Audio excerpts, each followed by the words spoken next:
Okay, what in terms of humans, you said that the tribes, some of them uncontacted, Yeah. can be exceptionally dangerous. What's your experience with them? What should people learn? Because it's such a fascinating part of life here on Earth that there's tribes that don't have much or any contact with the quote unquote civilized world.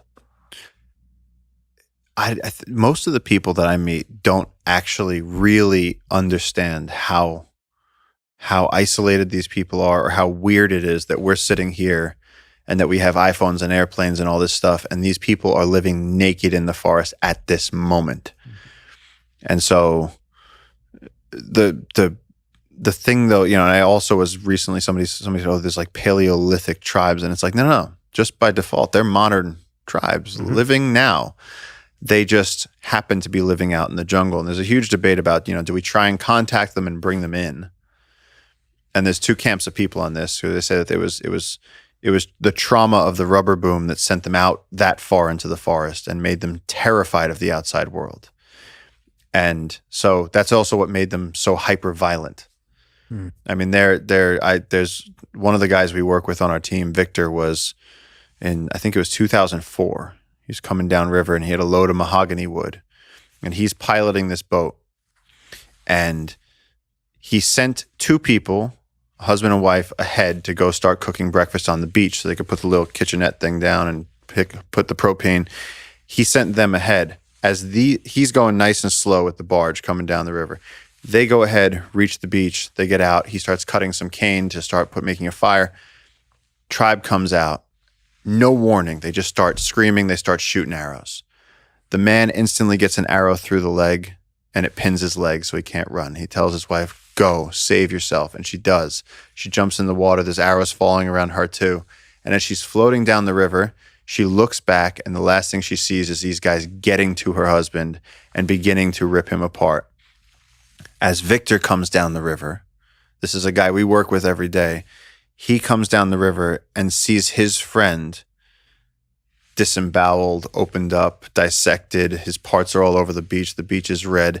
And they only found out what happened because they found her later on holding onto a stick in the river. And they were like, what happened? And she was like, they just attacked. They don't want people on their land. On the sort of the underground WhatsApp chain of the Amazon, in August, like this was not internationally known, some loggers went up and tried to steal a few trees from where the tribes were. And then everybody sent the pictures of what the loggers looked like after a few days because the tribes porcupined them with arrows. They were laying there on the ground with just arrows sticking out of their bodies. And then eventually the authorities came out and looked, and there was just these white bodies. I'll show you the pictures later. There's just these white, puffy bodies with like the skulls sticking out. And it was like, you don't mess with these tribes. I wonder what's the mythology around that they construct around who these outsiders are. Are they gods? Are they demons? Are they humans? Who are they? Who are we to them?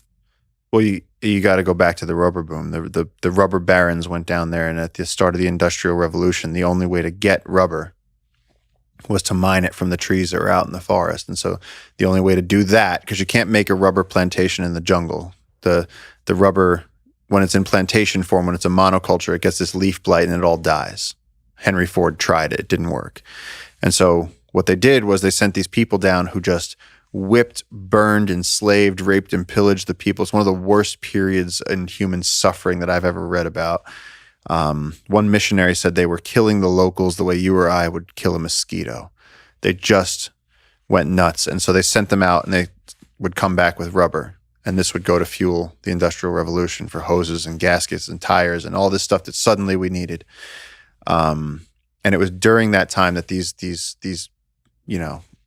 gangs of foreigners would go into the jungle to enslave the natives, that these uncontacted tribes went back into the jungle and said, not us. And they have 6-foot bows and 7-foot arrows with bamboo tips. They make the bamboo tips into razor blades. And so when those things fly, actually one of my rangers, one of the Jungle Keepers team, was present when the tribes had come out onto the river, and he tried to help them because they're nomadic and they live out there. And so there's an element of like brother. Like, they're trying to be like, you don't need to be like this. Like, we're friendly. So they sent a canoe across the river with bananas. And so he's up to his waist in the river, and the tribes are right across the river. And they shot. And he sees the arrow coming right at his head.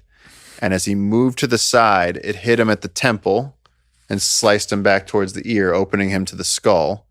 He's fine. But let me tell you something, when he goes and gets a crew cut, it's the most badass the scar you've ever seen, man. And so he always keeps it real short on that side. But even if you try to help them, they're not necessarily friendly. That's a tough lesson. Yeah. I suppose they have a point. They have a point, and protecting them is a default of, now that we're protecting all this ecosystems and all these other indigenous communities, it's like we all sort of live with this knowledge that the hermanos, the brothers, are out there, and that's the way they want to keep it. And so we just have to be respectful of, like, you don't camp on certain beaches at certain times of the year because we know that they might be there. You really have to be careful about that. Have you yourself interacted with any? My interaction with them came on a solo where I pushed it a little bit too far. And I was planning to do a 3-week, this was like the big one. And I got dropped off by poachers up a river, and I went past the point where they were like names. I said, what tributary are we on? And they were like, tributary. And I was like, okay. And I said, leave me here. And I remember the guy being like, are you committing suicide? And he didn't understand that. I was like, no, I have a backpack and I have like food, and like I'm gonna like take videos, and I have a tripod. And I was like, we're cool here. And they looked at me like they were like, goodbye. And I was like, all right. And I like went up this river, and again, like you learn these things, like, it was only when I'd been alone for a week that you realize there's that saying, they're like, oh, you're born alone and you die alone. It's like, no, you're not. You're born into a room full of people usually. At the very least, your mother's there for everybody. And so you've been around people probably, if you're a normal person, every single day of your life. Yeah. You've seen dozens, if not hundreds of people. Mm-hmm. And all of a sudden you realize what a social creature we are. Because on day 6, it gets weird.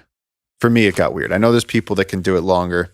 So what does that mean? Like longing for contact? Like, are you lonely? Longing for contact, the distortion of reality in the sense that, like, you wake up and there's no one there, and you start to, you're going up a river. So I kept looking back down river and almost thinking of my life as something. It was almost like I had already died and I had gone to somewhere else, and I was looking back on that life as like something that I had experienced. And then there came this panic of, what if it's gone? Or like, what if World War III broke out and I just don't know about it? My family in New York is vaporized, and something you're So actually, your ability to comprehend and interpret reality kind of requires other people. It's not just that you're lonely. You need that contact to actually just perceive the world, make sense of it, all of that. So you start basically hallucinating in a certain kind of way. I started feeling very uncomfortable. It doesn't help also that, like, Santiago told me these stories where he's like, if you hear capuchins sounding not quite monkeys, if you hear capuchin monkeys sounding not quite like capuchins, he goes, it's the tribe and they're coming to get you. And then the guy who was shot, Ignacio, they showed me videos where we saw them on the beach and they're communicating in monkey calls. They're using it as code so that we don't understand them, even though we don't speak their language. But they're using animal calls. And so every night you go to sleep and then you go, did that tinamou sound off?